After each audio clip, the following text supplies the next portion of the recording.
ओम शांति। 3 दिसंबर 2014 साकार महावाक्य। बाबा कहते, मीठे बच्चे, याद की यात्रा में अलबेले मत बनो। याद से ही आत्मा पावन बनेगी। बाप आए हैं सभी आत्माओं की सेवा कर उन्हें शुद्ध बनाने। आज का प्रश्न, कौन सी स्मृति बनी रहे तो खान पान शुद्ध हो जाएगा?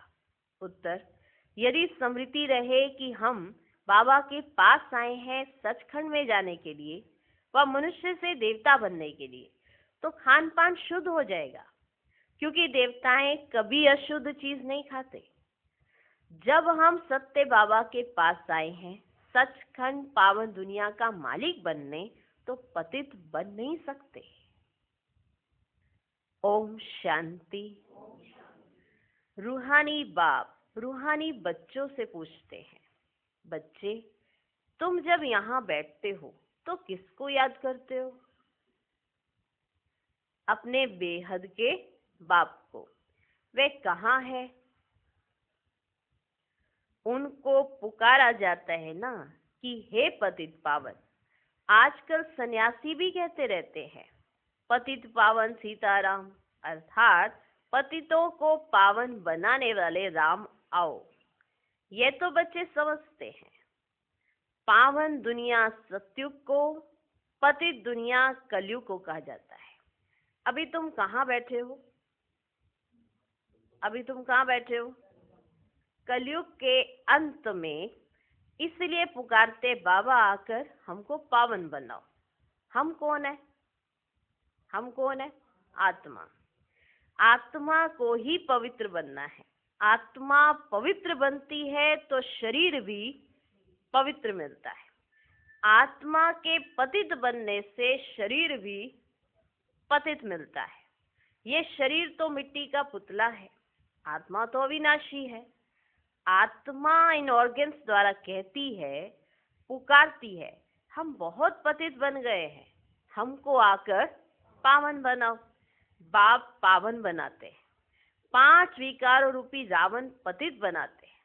बाप ने अभी स्मृति दिलाई है, हम पावन थे। फिर ऐसे 84 जन्म लेते लेते अभी अंतिम जन्म में है। ये जो मनुष्य सृष्टि रूपी झाड़ है, बाप कहते मैं इनका बीज रूप हूँ। मुझे बुलाते हैं, हे परम पिता परमात्मा, ओ गॉड फादर, लिबरेट मी। हर एक अपने लिए कहते हैं, मुझे छुड़ाओ भी और पंडा बनकर शांति धाम घर में ले चलो। ये कौन कह रहा है? किससे? आत्मा कह रही है परमात्मा से। सन्यासी आदि भी कहते हैं, स्थायी शांति कैसे मिले? अब शांति धाम तो है घर, जहां से आत्माएं पाठ बजाने आती हैं। वहां सिर्फ आत्माएं ही हैं, शरीर नहीं है। कहाँ? शांति धाम में, परम धाम में, वहां सिर्फ आत्माएं हैं, शरीर नहीं है। आत्माएं नंगी अर्थात शरीर बिगड़ रहती हैं। नंगे का अर्थ यह नहीं कि कपड़े पहने बिगड़ रहना, नहीं।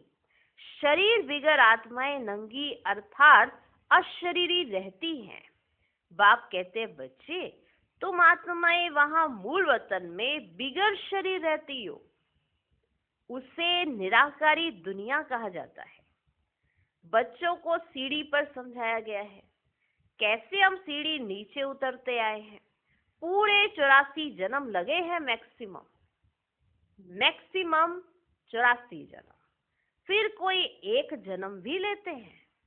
मैक्सिमम 84 जन्म, मिनिमम 1 जन्म। आत्माएं ऊपर से आती ही रहती हैं। अभी बाप कहते हैं, मैं आया हूँ पावन बनाने। शिव बाबा ब्रह्मा द्वारा तुम्हें पढ़ाते हैं। शिव बाबा है आत्माओं का बाप और ब्रह्मा को आदि देव कहते हैं। ब्रह्मा को आदि देव कहते हैं।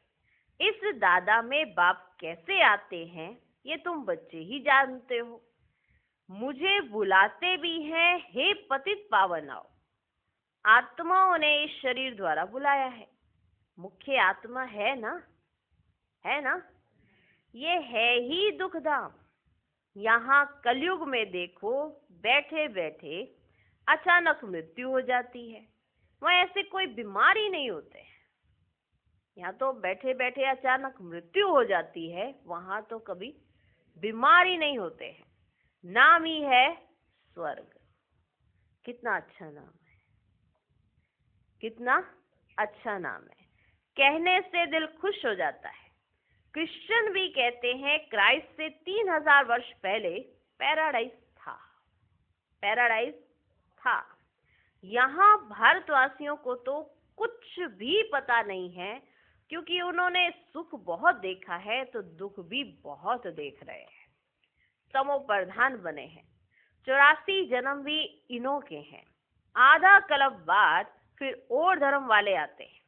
अभी तुम समझते हो आधा कल्प देवी देवताएं थे तो और कोई धर्म ही नहीं था। फिर त्रेता में जब राम हुआ तो भी इस्लामी बोधी नहीं थे। त्रेता में राम का राज्य तो भी इस्लामी बोधी नहीं थे। मनुष्य तो बिल्कुल घोर अंधियारे में है। कह देते दुनिया की आयु लाखों वर्ष है, इसलिए मनुष्य मूंझते हैं कि कलयुग अर्जुन अभी छोटा बच्चा है। क्या अभी कलयुग छोटा बच्चा है छोटा, खत्म हुआ कि हुआ। तुम अभी समझते हो कलयुग पूरा हो अभी सत्युग आएगा, इसलिए तुम आए हो बाप से स्वर्ग का वर्षा लेने। तुम सब स्वर्गवासी थे, स्वर्गवासी थे। बाप आते ही है स्वर्ग स्थापन करने। तुम ही स्वर्ग में आते हो, बाकी सब शांति धाम घर में चले जाते हैं। वह है स्वीट होम।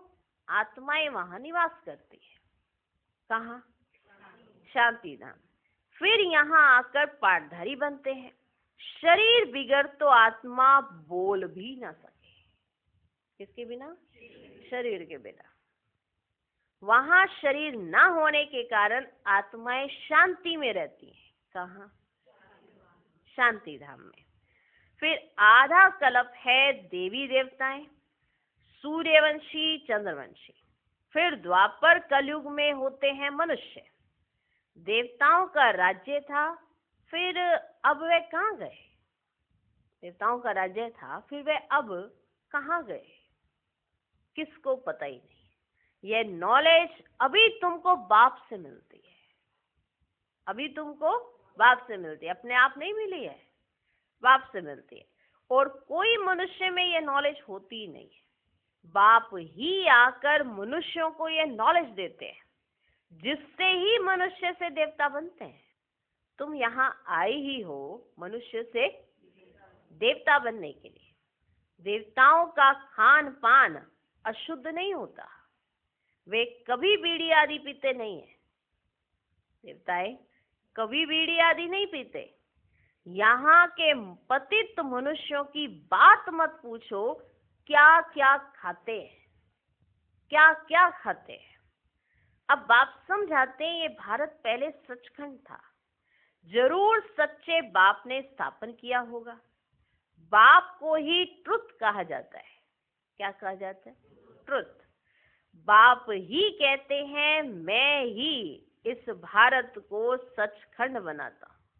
तुम बच्चे देवताएं कैसे बन सकते हो, ये तुमको मैं सिखलाता हूं। तुम सच्चे देवताएं कैसे बन सकते हो, वह भी तुमको सिखलाता हूं। कितने बच्चे यहाँ आते हैं, इसलिए ये मकान आदि बनाने पड़ते हैं। अंत तक भी बनते रहेंगे, बहुत बनेंगे। मकान खरीद भी करते हैं। शिव बाबा ब्रह्मा द्वारा कार्य करते हैं। ब्रह्मा हो गया सांवरा, क्योंकि ये बहुत जन्मों के अंत का जन्म है ना।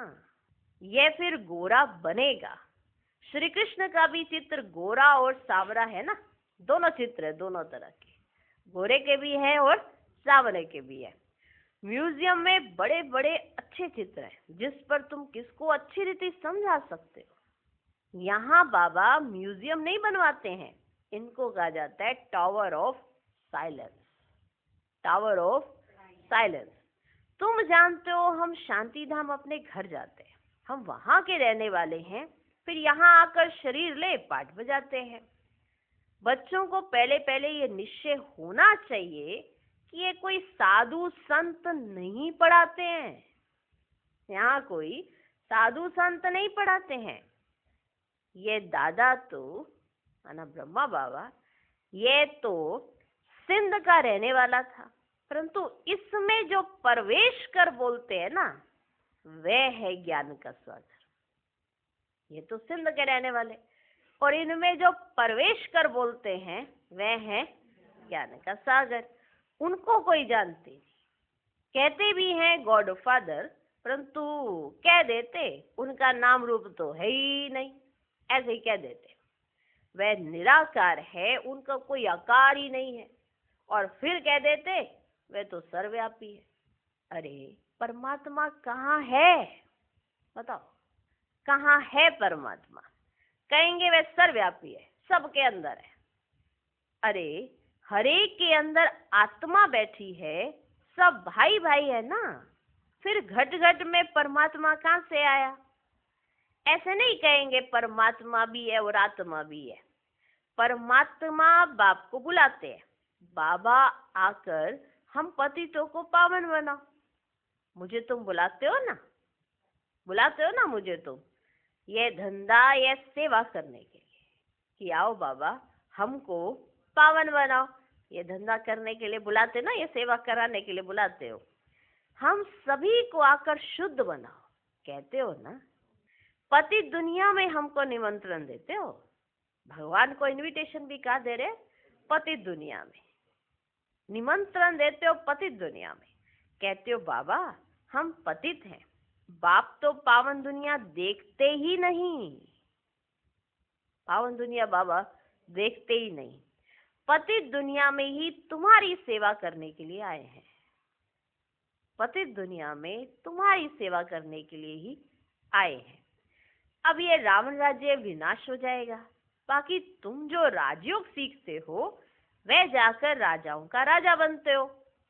तुमको अनगिनत बार पढ़ाया है, पहले आपने बाबा से कहा कि आओ, फिर बाबा ने आपसे कहा कि मैं आया हूँ, और एक ही उद्देश्य है, हम पतित हो गए हैं, हमें पावन बनाओ। तो पतित पावन आ गया, तो जब पतित पावन आ गया तो उनकी श्रीमत क्या कहती है? पावन बनो। उसकी युक्ति भी बाबा ने समझाई है कि पावन बनना है। इसलिए बाबा कहते मैं जो तुमको राजयोग सिखलाता हूँ, इससे तुम क्या बन जाते हो? राजाओं का राजा भी बन जाते हो। तुमको अनगिनत बार पढ़ाया है, फिर 5000 वर्ष बाद तुमको ही पढ़ाएंगे, तुमको ही पढ़ाएंगे। सतयुग त्रेता की राजधानी अब स्थापन हो रही है। पहले है ब्राह्मण कुल, प्रजापिता ब्रह्मा गाया हुआ है ना, गाया जाता है ना प्रजापिता ब्रह्मा, जिसको एडम आदि देव कहते हैं। ये कोई को पता ही नहीं है, बहुत है जो यहाँ आकर सुनकर फिर माया के वश हो जाते हैं। पुण्य आत्मा बनते बनते पाप आत्मा बन पड़ते हैं। माया बड़ी जबरदस्त है, सबको पाप आत्मा बना देती है। यहाँ कोई भी पवित्र आत्मा पुण्य आत्मा है ही नहीं। पवित्र आत्माएं देवी देवता ही थे, पवित्र आत्माएं देवी देवता ही थे। जब सभी पतित बन जाते हैं तब बाप को बुलाते हैं। अभी यह है रावण राज्य, पुराना पतित दुनिया। इनको कहा जाता है कांटों का जंगल। क्या कहेंगे? कांटों का जंगल। और सत्यु को क्या कहेंगे? Garden of flowers. ठीक है ना, गार्डन ऑफ फ्लावर्स, फूलों का बगीचा। मुगल गार्डन देखा है? मुगल गार्डन, मुगल गार्डन में कितने फर्स्ट क्लास अच्छे अच्छे फूल होते हैं। अक के भी फूल मिलेंगे, परंतु इसका अर्थ कोई को भी समझते ही नहीं है। शिव के ऊपर अक क्यों चढ़ाते हैं? अक के भी फूल मिलेंगे, परंतु इसका अर्थ कोई भी समझते नहीं है।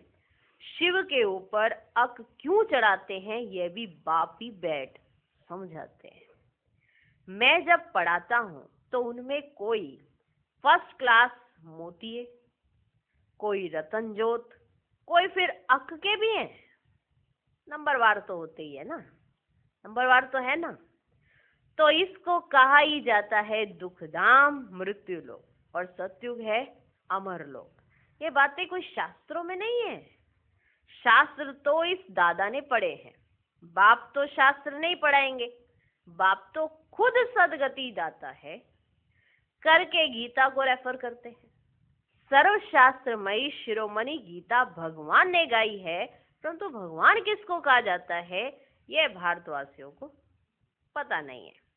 बाप कहते हैं मैं निष्काम सेवा करता हूँ, तुमको विश्व का मालिक बनाता हूँ, मैं नहीं बनता हूँ। स्वर्ग में तुम मुझे याद ही नहीं करते हो, स्वर्ग में तुम मुझे याद ही नहीं करते हो। दुख में सिमरन सब करें, सुख में करे ना कोई। इनको दुख और सुख का खेल कहा जाता है। स्वर्ग में और कोई दूसरा धर्म होता ही नहीं है, वे सभी आते ही हैं बाद में। तुम जानते हो अभी इस पुरानी दुनिया का विनाश हो जाएगा, नेचुरल कैलेमिटीज, तूफान आएंगे जोर से, सब खत्म हो जाएंगे, सब खत्म हो जाएंगे। तो बाप अभी आकर बेसमझदार से समझदार बनाते हैं। बाप ने कितना धन माल दिया था, सब कहाँ गया? तुमको कितना धन माल देकर गए थे बाबा, वो कहाँ गया? कहाँ गवाया तुमने? अभी तो खाली हाथ दिखाई दे रहे, ऊपर से और ही कर्जा चढ़ा हुआ, खाली भी नहीं और खाली पे और ही कर्जा चढ़ा हुआ। कहाँ गया वो धन? अभी कितने इंसॉल्वेंट बन गए हैं। भारत जो सोने की चिड़िया था, वे अब क्या बन पड़ा है? अब फिर पतित पावन बाप आए हुए हैं, राजयोग सिखला रहे हैं। वह है हठ योग और यह है राजयोग। ये राजयोग दोनों के लिए है। वह हठ योग सिर्फ पुरुष ही सीखते हैं, यह राजयोग दोनों के लिए है। वह हठ योग सिर्फ पुरुष ही सीखते हैं। अब बाप कहते पुरुषार्थ करो। क्या करो? पुरुषार्थ करो, विश्व का मालिक बन कर दिखाओ। अब इस पुरानी दुनिया का विनाश तो होना ही है, बाकी थोड़ा समय है। यह लड़ाई अंतिम लड़ाई है, यह लड़ाई अंतिम लड़ाई है। यह लड़ाई शुरू होगी तो रुक नहीं सकती। अगर यह लड़ाई शुरू हो गई तो फिर रुक नहीं सकती। यह लड़ाई शुरू ही तब होगी जब तुम कर्मातीत अवस्था को पाएंगे और स्वर्ग में जाने के लायक बन जाएंगे, तब यह लड़ाई शुरू हो जाएगी। जब तुम कर्मातीत अवस्था को पाएंगे और स्वर्ग में जाने के लायक बन जाएंगे। बाप फिर भी कहते याद की यात्रा में अलबेले नहीं बनो, इसमें ही माया विघन डालती है। अच्छा, मीठे मीठे सिकिलधे बच्चों प्रति माता पिता बाप दादा का याद प्यार और गुड मॉर्निंग। रूहानी बाप की रूहानी बच्चों को नमस्ते। हम रूहानी बच्चों की भी रूहानी बाप को नमस्ते नमस्ते नमस्ते। Good morning good morning good morning. पावन बाप ने बनाया, पतित पावन बाप को बुलाया। किसने बुलाया? किसने बुलाया? बाबा तो ऐसे ही आ गए ना। किसने बुलाया? हम बच्चों ने बुलाया और फिर हम ही भूल गए, है ना कमाल। फिर हम ही भूल गए। भूले कि नहीं भूले? भूले कि नहीं भूले? भूल गए। अभी राजयोग सीख रहे हैं राजाओं का राजा बनने के लिए, पर इतना लायक बाबा ने बनाया था, फिर नालायक कैसे बने? ये सारा चक्र बुद्धि में है ना। कितना लायक बना के बाप गया था, फिर उसके बाद ये नालायक की कहाँ से आ जाएगी? सब पता चल गया ना। तो अभी फिर से पावन बनना है, उसके लिए याद की यात्रा बहुत बहुत बहुत जरूरी है। ठीक है जी। चलो, धारणा के लिए मुख्य सार। पहला पॉइंट, बाप द्वारा अच्छी रीति पढ़कर फर्स्ट क्लास फूल बनना है। कांटों के इस जंगल को फूलों का बगीचा बनाने में बाप को पूरी मदद करनी है। दूसरा पॉइंट, कर्मातीत अवस्था को प्राप्त करने व स्वर्ग में उच्च पद का अधिकार प्राप्त करने के लिए याद की यात्रा में तत्पर रहना है, अलबेला नहीं बनना है। आज का वरदान, कर्म बंधन को सेवा के बंधन में परिवर्तन कर सर्व से न्यारे और परमात्म प्यारे भव। परमात्म प्यार ब्राह्मण जीवन का आधार है, लेकिन वह तब मिलेगा जब न्यारे बनेंगे। अगर प्रवृत्ति में रहते हो तो सेवा के लिए रहते हो। कभी भी यह नहीं समझो कि हिसाब किताब है, कर्म बंधन है, नहीं, लेकिन सेवा है। सेवा के बंधन में बंधने से कर्म बंधन खत्म हो जाता है। सेवा भाव नहीं तो कर्म बंधन खींचता है। जहां कर्म बंधन है वहां दुख की लहर है। सेवा के बंधन में खुशी है। इसे कर्म बंधन को सेवा के बंधन में परिवर्तन कर न्यारे प्यारे रहो तो परमात्म प्यारे बन जाएंगे। आज का स्लोगन, श्रेष्ठ आत्मा वह है जो स्वस्थिति द्वारा हर परिस्थिति को पार कर ले। याद की यात्रा में अलबेले मत बनो। बाबा के पास आए हैं, सत्संग में जाना है, ऊंच पद पाना है, देवता बनना है, तो खान पान की बहुत परहेज करनी चाहिए। माना उल्टा सुल्टा कुछ भी अशुद्ध ऐसे स्वीकार नहीं करना है। आप कौन हो ये आपको याद रहना चाहिए। और ग्रस्त में रहते, प्रवृत्ति में रहते घबराओ नहीं, सिर्फ कर्म बंधन मत समझो, हिसाब किताब मत समझो, सेवा भाव समझो। सेवा कर रहे हो तो खुशी रहेगी, कर्म बंधन रहेगा तो दुख रहेगा। क्या करे, कितनी मुसीबत है, इसका भी संभालो, उसका भी संभालो, ये देखो वो देखो, नहीं तो बहुत झमेले। अगर सेवा भाव समझेंगे तो सेवा कर रहे हैं तो इस बात की खुशी रहेगी। किसी में बंधेंगे नहीं, एक तो न्यारे भी हो गए और सबके प्यारे भी हो गए। सेवा ले नहीं रहे हो, सेवा दे रहे हो तो नेचुरली सबको प्यारे लगोगे। जो सेवा लेता नहीं है, सेवा देता है, तो सबको अच्छा लगता है कि नहीं अच्छा लगता। कोई अपने आप अपना पानी ले ले, खाना ले ले, खाने वाले बर्तन धुलाई कर ले, घर में अगर कोई ऐसा करने लगे तो सबको कितनी खुशी होती है। माने ये मोटी मोटी चीजें अगर कोई करना शुरू कर दे, अगर इन सब चीजों में सुधार करने लगे, घर का व्यवस्था में सुधार करे, आपस में बातचीत करने में सुधार करे, अगर इन सब चीजों का सुधार करे तो क्या होगा, खुशी रहेगी ना। लेकिन ये समझ के ऊपर निर्भर करता है। अगर ये सोचते हैं कि इनके साथ हमारा हिसाब किताब है, ये है वो है, और क्या करे, चाहते तो नहीं है, करना पड़ रहा है, तो इसका मतलब सेवा भाव नहीं है। तो जो भोजन करना है वो बाप की याद में करना है, ये तो सबको पता है ना, भूलोगे तो नहीं। ठीक है, ये था मुख से खान पान में शुद्धि रखना। बुद्धि का भोजन ज्ञान है। अगर हमने उसमें अशुद्ध चीजें डाली तो बुद्धि खराब हो जाएगी, और बुद्धि खराब तो सब खराब। ठीक है, इसलिए ज्ञान ही डालो और कुछ भी अशुद्ध चीज बुद्धि में भी मत डालो। क्या बनने वाला, नंबर 1 देवता बनना है ना, या ऐसे ही चलेगा 33 करोड़ देवी देवता तो कहलाए जाएंगे, क्या फर्क पड़ता है। नहीं ना, नंबर 1 देवी देवता बनना है ना, तो मेहनत भी नंबर 1 बनने की करनी है। तो पावन दुनिया में चलना है। पावन दुनिया में चलने के लिए बाप के पास आए हैं तो पावन बनना है, अशुद्ध भोजन स्वीकार नहीं करना है। ओके जी, ओम शांति। चलो बाबा की याद में चलो।